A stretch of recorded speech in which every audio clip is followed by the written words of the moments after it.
Shams, would you like to get us going, or? Okay, Assalamu alaikum everybody. Welcome to the UmmaHacks virtual opening ceremony. UmmaHacks is the world's first virtual Muslim hackathon. I'm going to ask everybody to please mute your microphones if you are not speaking.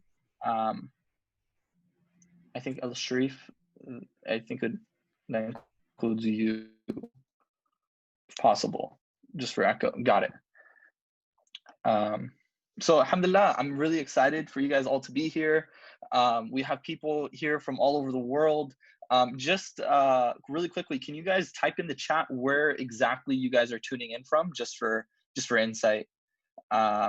From our applications, we had people from like not only the United States, but from Canada, from India, from Egypt, and some countries I've never heard of. But subhanallah, it's been an amazing experience. Getting to meet every single one of you guys throughout the day via Slack, alhamdulillah. And I do really thank all you guys for being here. I know for some of you guys, this is not an ideal time, just noting time zones. So I really do appreciate every single one of you guys for being here today, alhamdulillah. Moving on to the next slide.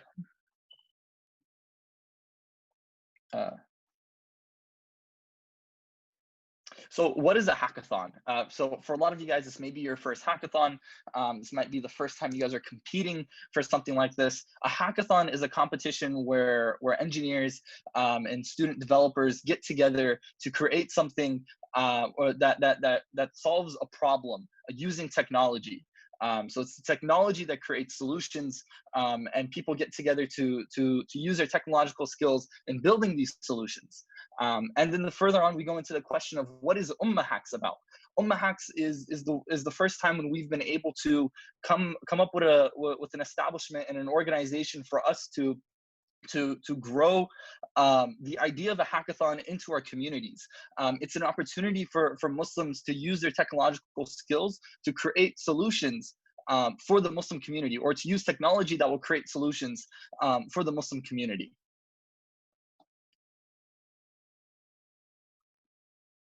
So during this hackathon, you guys can choose your projects based on any sort of, basically anything that contributes towards creating a solution for the Muslim Ummah. However, we do have specific incentives for creating projects around one of these three tracks. And the first of these tracks are humanitarian relief, creating something that can contribute towards humanitarian relief, and this is general. This could be in any sort of humanitarian relief that can contribute towards our ummah.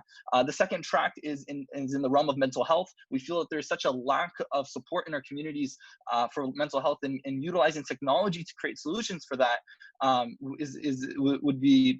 is a great way of diving into that. And the third is community and organizational development, using technology for our local massages or local organizations to build and grow and to further develop those is the third of the three tracks. Again, you don't have to pick any sort of track.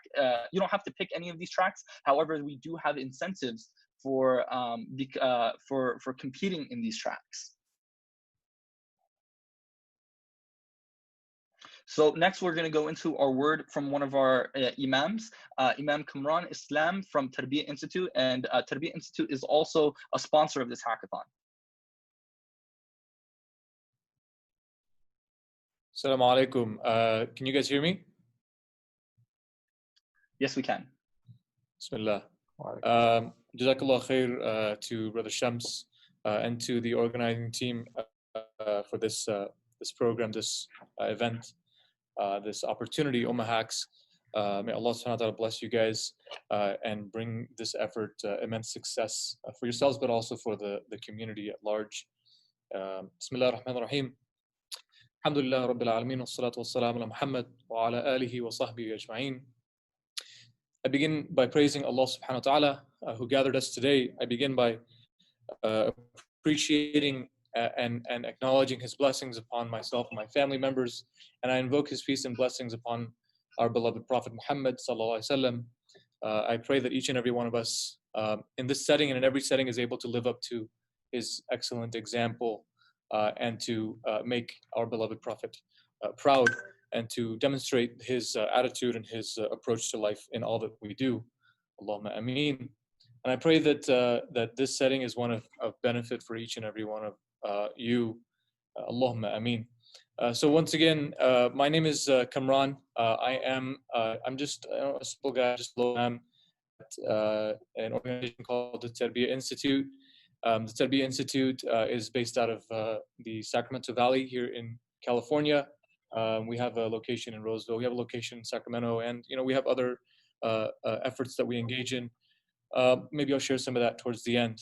But I wanted to just share some thoughts with you guys as you begin, in order to help you kind of ground your purpose and to remind you of your principles and your approach. And I'll start with this notion of hacking. What does it mean to hack, right? And if you look it up or whatever, you find like some of the most dry and mundane definitions. I feel like it must have been a computer science major that wrote it.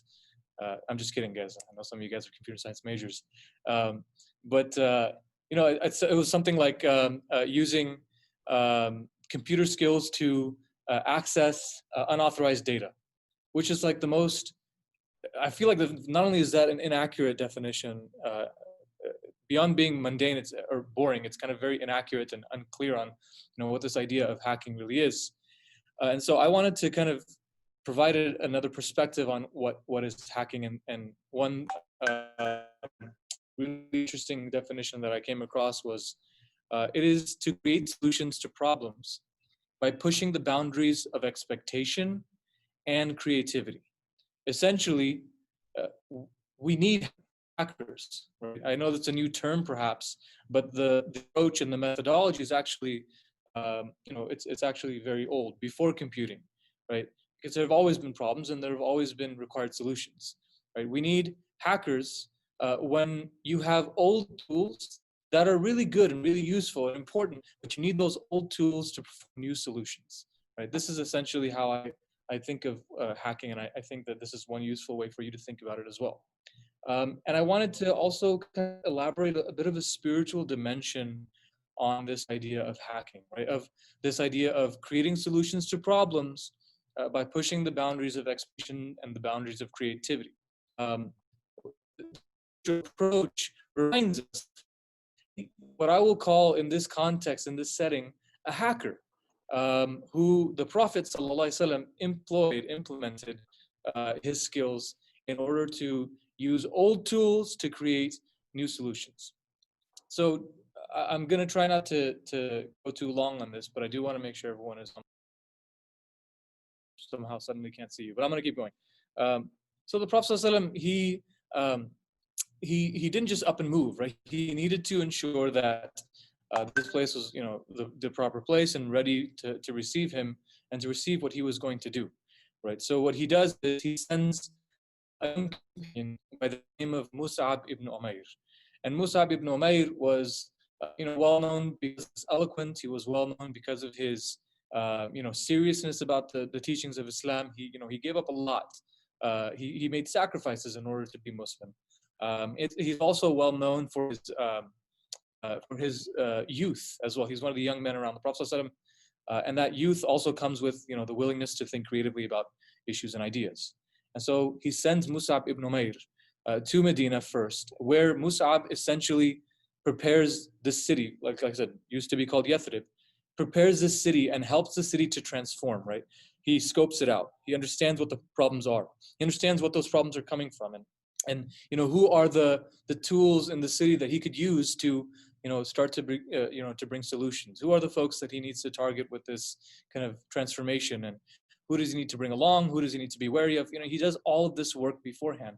Essentially, what Mus'ab ibn Umair is doing is he's hacking the city of Yathrib in order to prepare it to receive the Prophet ﷺ, and in order to prepare it to receive the program that the Prophet ﷺ is bringing, aka Islam, right? So this is just another example. And I think if you look throughout the seerah, if you look throughout the prophetic biography, which many of us do, but sometimes we don't look at it with a critical and thoughtful eye, you'll see opportunities where the Prophet ﷺ employed skills of those around him in order to quote unquote hack situations, to create new solutions, to get creative, and to push the expectations and the boundaries Now, in doing all of this, you just got to remind yourself, when you are pushing those boundaries, when you're pushing creativity, you are potentially creating something that is, brand new and very useful, but also it could be dangerous. It could be something that could be misused. And so as you go through this process, I just want to remind all of you to, as you push these boundaries, remind yourself to stick to your principles, to stick to those things that you believe in, to those things that define what is right and what is wrong around you, to always have that at the in front of you, guiding your approach. It's not necessarily a limit; it's a sense of direction. And then the other thing I'll remind you about is to make sure that you are grounded in your purpose. Right? If you lose your purpose, you might still create something, but you'll have no real clue as to what the function of that thing is, and losing purpose is one of the fastest ways to create something that number one could cause harm, but number two could just fizzle out and become meaningless. So keep those things in mind. Just another example of modern day hacking that I think that, again, this is an example. It's away from computer sciences, but there was a group of youth just about a month and a half ago here in the Sacramento area who really wanted to get active with everything going on in terms of the protests against racism, against police brutality. Yet they were also in a situation where they could not necessarily go out and protest because it was, because of COVID and having family members who were high risk and immunocompromised. So, they came together and they formed this group here locally called Summer Justice, right? Just one of the programs at Tabiya Institute, where they use the technology that's available to them. Although they are unable to meet in person, they still use WhatsApp and they use other social media channels to still engage. And they've been using that to write letters. They've been using that to speak to celebrities, to get attention to important causes, to engage in conversation that helps everyone to kind of look at things with a nuanced eye. And they've been able to make a real difference, perhaps more of a difference in the local community than they would have if they just went out and protested for a day. And so this, again, it's about creating solutions to problems. You may have to use tools, but you provide new solutions through them. I'll just I'll kind of end it there. Like Brother Shams mentioned, I'm from an organization called the Tabiya Institute, and one of the things that we really appreciate and admire in this effort is the willingness to organize and to do something that is unique, but helps the local community. And like Shams mentioned, you can pick one of these 3 tracks that would really bring benefit to important causes. And I want to just remind you all, as somebody, maybe I'm biased, but as somebody who works at a local masjid, it's one thing to just be critical of the way that your local masjid operates. It's another thing to hack that situation and to create solutions and to understand that there are certain boundaries that you can push, while there are other principles you can hold on to make your situation a better one. And I encourage you to take that same mindset into your local communities wherever you are. And inshallah, by your efforts and your will and your sincerity, Allah subhanahu wa ta'ala would not only benefit you, but also benefit those around you. Thank you again to the team that is organizing this effort.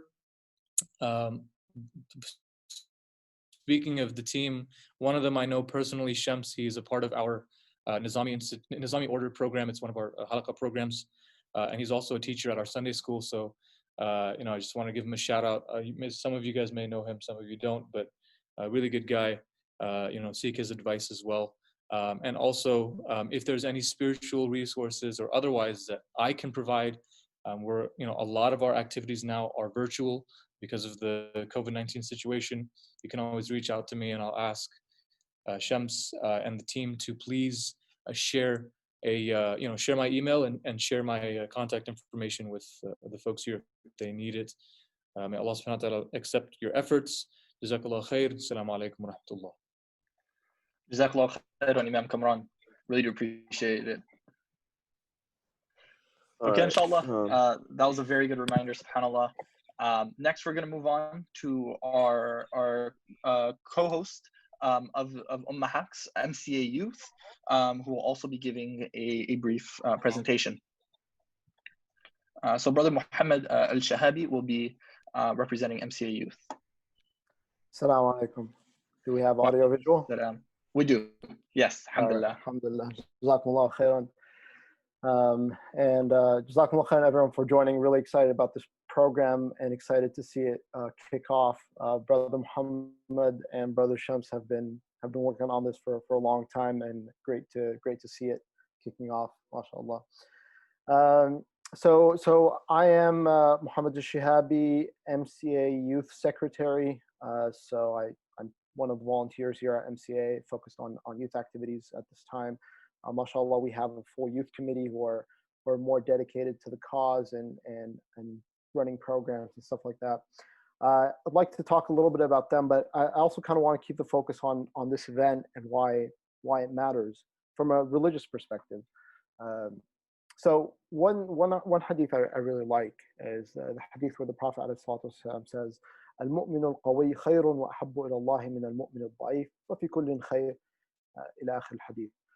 The Prophet, peace be upon him, said the strong believer is better and more beloved to Allah than the weak believer, and in both there is good. And there are different interpretations of the hadith that kind of say it's about physical strength, it's about different types of strength, it's about spiritual strength. But the general idea is the Prophet, peace be upon him, is telling us that there's this thing that you would normally say, okay, strength, like just being more muscular is better than not being muscular. And that is what the Prophet, peace be upon him, is saying, that one of the aspects is if you're stronger in a particular area, then it's better than not having that strength in that area. And I want to highlight it because I feel like I myself am electrical engineering, computer science major, and kind of coming from a religious background, there are a lot of people who kind of say, oh, Muslims need to go to school for deen. They need to go to madrasa and get just learn their deen. That's it. Engineering is overrated. That's just if you want to chase money, that's all it's for. Or if you want to be a doctor, it's just for chasing money. But the Prophet, peace be upon him, had a different viewpoint on life. The Islamic tradition has a different viewpoint on life. The Sahaba radiallahu anhum all had their own trades. They all had their own thing that they did. Some of them were in business. Some of them had their farms. Some of them were workshops. Every one of them had a thing that was their strength and their contribution to society. And so if we take the example of Uthman radiallahu anhu, Uthman radiallahu anhu really almost kind of single-handedly solved one of the major problems for the Muslims at a point in time, where he basically defended the city of Medina on his own, basically prepared an army on his own, because he was a wealthy person and was able to take care of the community. So in our communities, I'm here in MCA. We're in the South Bay in Santa Clara, in the heart of the Silicon Valley, where things are super expensive, and the masjid costs double-digit millions of dollars just to have a masjid. Who's going to pay for that, right? You need people who innovated in their life and sold a company, built a product and sold a company, and then they can go ahead and build a masjid. My father used to tell me, at some point in time, I kind of considered going down the deen track and say, okay, forget engineering, forget business. I'm just going to go into study Islamic studies. And he told me, you can always study Islamic studies, but at some point in time, you're going to have to establish yourself in this world, in this dunya. And it's part of our tradition that we live in this life as if we're going to live here forever, not as if we're never going to die, but that we establish the world, establish things for people, and take care of, build our society, as if we're always going to be around. And then on a personal front with Allah subhanahu wa ta'ala, we have to have that connection with Allah, because we can do whatever we want in this world, and if it doesn't count for the hereafter, then it's worth nothing. But there's a cheat code in there, of course. Allah has made it very easy for us, and that cheat code is intentions, right? If if we live our life doing the things that we love, you know, if we love coding, if we love uh, sales, if we love you know, farming, whatever it is that we love, if we put the right intention in our hearts that we're doing this for the sake of Allah, then we get the reward for it, and we can live our lives for the sake of Allah as long as we correct that intention. And obviously, it's not you know, that easy, because you have to be true in your intention. We have to be sincere that really I'm doing this because I want to make the world a better place. And even if I'm just going for money, hey, why not? I'm going for this because I want to have money, because I want to help people in the future. You know, we have different paths. We you know, we can start off in something and go somewhere else. I know at our age and younger age, we kind of see only the next 5 or 10 years and think, okay, I want to do this and be that. But you know, most people live to 60 and 70, and that means that all these experiences that we gain right now, all the things that we do throughout our life, are things that we can use in the future. But you know, we're around right now, and we don't know if we're going to live that long. So let's go ahead and do something right now while we can. Last thing I'll say is kind of, I'd like to tell you a bit more about MCA Youth, especially for the people who are in the Bay Area. But we actually have a lot of people in the Bay Area right now who are not from the Bay Area originally. I was looking at, you know, the participant list, and you know, I have people from Boston, people from New York, people from Canada, and we have so many people from all around the U.S., all around the world, all around North America, South America. They're all in our community because of the Silicon Valley. So we get so many people from all over the world. So if you do make your way over, and even if you aren't planning to, then I hope you'll change your plans and make your way over to our community. Alhamdulillah, it's a very large, very vibrant community.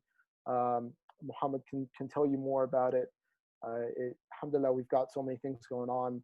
We have an MCA Youth group, and we've got a few programs running for those who are interested, who are local.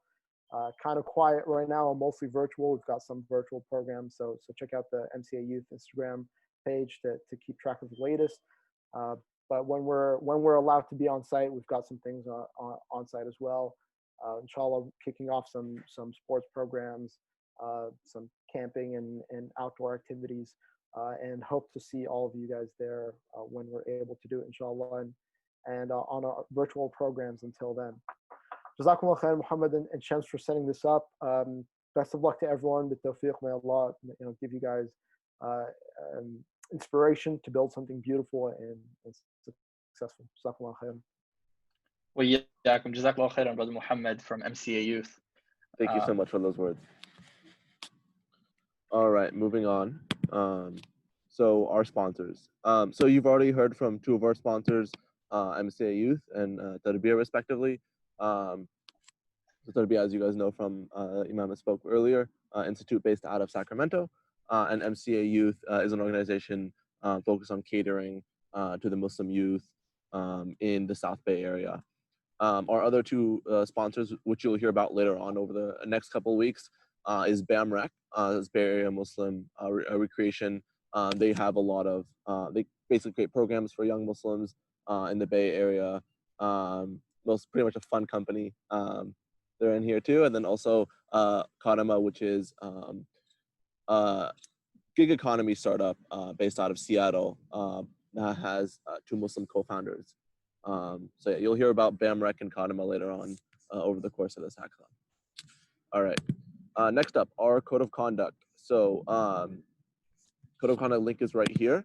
And if you guys want to reference it, I'll also post it on the Slack. We take this very seriously.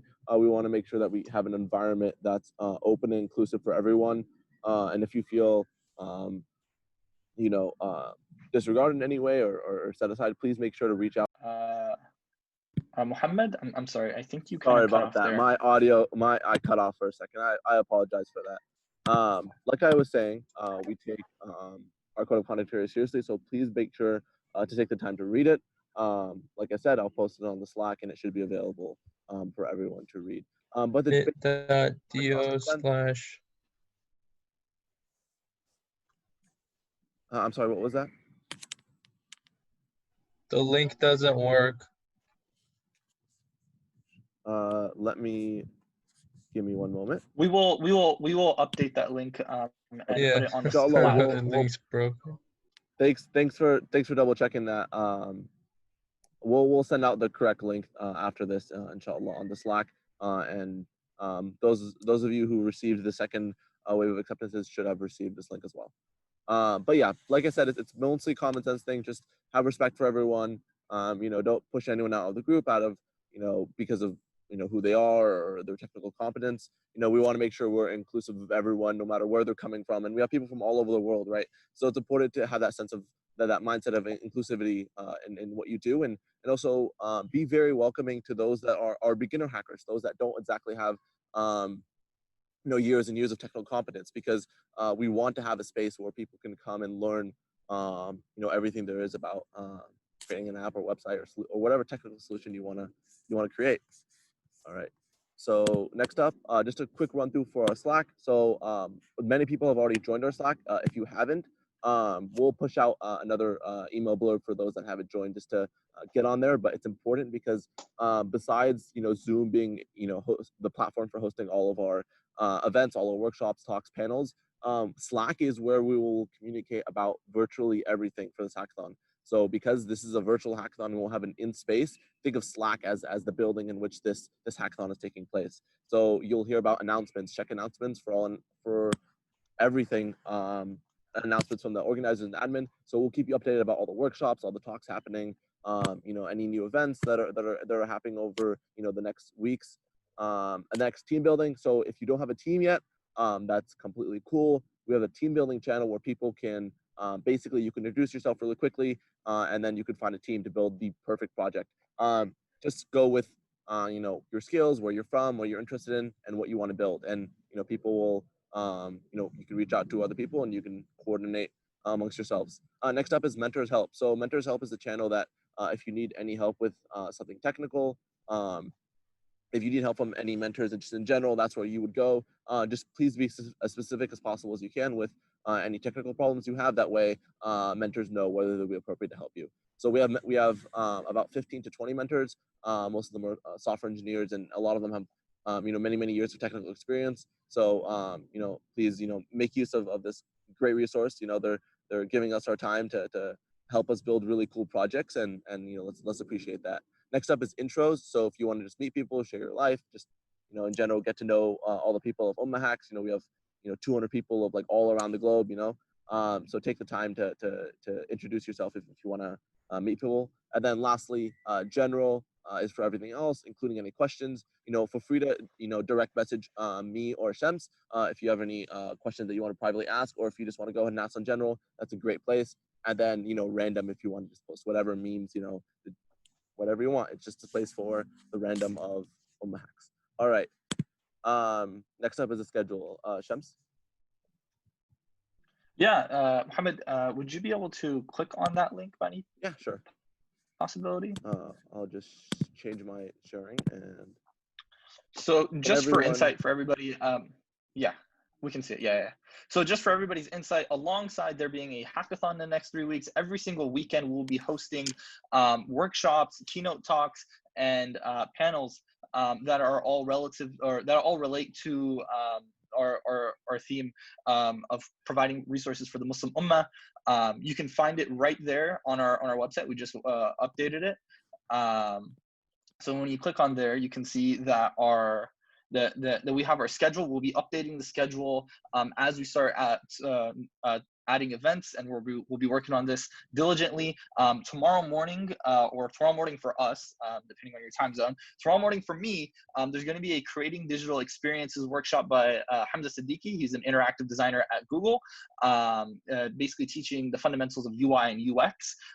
Then on Sunday, again, this is relative to my time zone, on Sunday afternoon, there's going to be a panel on utilizing tech to create solutions for the Muslim Ummah, or utilizing, and that will be in the afternoon. And then later in the evening, there's going to be a machine learning workshop as well. And every single weekend we're going to have, actually next weekend and the weekend after that, we're going to have a lot more comprehensive and more events going on consecutively. or consistently. And yes, these all will be recorded and posted on our Slack for you guys who miss it. However, it's a great opportunity to be there. You can ask these panelists questions. We do plan on having a workshop on app development led by yours truly on using React Native to building your own Adhan app. And there is no previous coding experience necessary for that either. And yeah, so that's just a little TLDR on our schedule. We will be updating this as time goes on. Also, just want to say, like Shem said, just to reiterate, we are adding, more workshops, more talks, more panels as time progresses. So just, keep in tune, check what's going on here, and then also be sure to check the announcements channel on Slack because we'll be sure to update everyone on any new events happening. Also, you can choose your own time zone. I know we have people all around the world, so you can choose your time zone and update accordingly. And then of course you can go next week and see what's going on the week after that.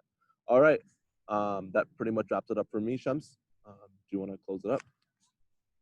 Yeah, back to the slides. Was that the last slide? That is the last slide, Shams. Oh, I might have hit present too early. Let me hit present and go to the last slide. One moment. Or you could stay on the first slide. All right. Okay. So, alrighty. Jazakallah khairan, guys. We were really, really, really excited to see what you guys will be creating for the next couple of weeks. We are here as a resource. Your mentors are here as a resource. The panels and discussions and keynote talks are here as a resource. This is an event that's created as a resource for the Muslim Ummah around the world. There is still time to sign up. So if you guys have friends, you guys have family members, somebody who you think who can sign up, you guys want to share it on your social media, you guys can still sign up, and your friends can still sign up if they haven't already. And we will be, inshallah, accepting applicants on a rolling basis. So that should end everything. Thank you guys so much for coming. For all you guys from all around the world who are here today, we're going to end off with Surah Al-Asr. أعوذ بالله من الشيطان الرجيم بسم الله الرحمن الرحيم والعصر إن الإنسان لفي خسر إلا الذين آمنوا وعملوا الصالحات وتواصوا بالحق وتواصوا بالصبر. Jazakallahu khairan, guys. If you guys have any questions or anything, please feel free to message me on Slack, message me on social media, message the UmmaHacks, DM UmmaHacks, through any means that you guys are accessible to. Jazakallahu khairan. Assalamu alaikum wa rahmatullah. Assalamu alaikum.